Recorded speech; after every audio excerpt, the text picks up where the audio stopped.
Jesus and God, Yesu बमुकाबला खुदा, ऐसी फरमाइश एक क्रिश्चियन की तरफ से आई है, तो आइए इस पर हम बात करते हैं।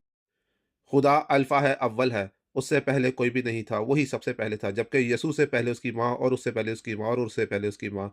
यूँ यीशु से पहले बहुत सारे करोड़ों लोग मौजूद थे, लिहाज़ा यीशु अव्वल ना था, ना वो अल्फ़ा था।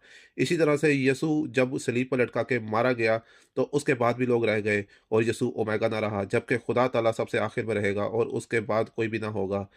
तो लिहाज़ा साबित हुआ कि यीशु ना अल्फ़ा था, ना ओमेगा था। यीशु को उसकी माँ ने पैदा किया, जबकि खुदा को किसी ने पैदा ना किया। यीशु खाता-पीता, उठता-बैठता, सोता था, तकलीफ भी उठाता था, थकता भी था, जबकि खुदा ताला इन सब चीज़ों से पाक है। यीशु ने मक्खी का एक पर तक पैदा ना किया, जबकि खुदा ताला ने अदम से हर चीज़ को वजूद में लाके तमाम कायनात की एक-एक चीज़ को और एक-एक ज़र्रा को और एक-एक माइक्रोस्कोपिक चीज़ से लेकर बड़ी से बड़े क सैयारे तक हर चीज़ अल्लाह ताला ने पैदा की।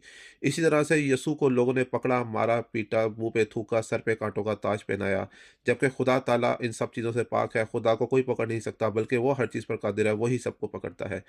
यीशु को लोगों ने पकड़ के सलीब पे लटकाया, पाँवों पे कील ठोके, हाथों पे कील ठोके और सलीब पे लटका के मार दिया।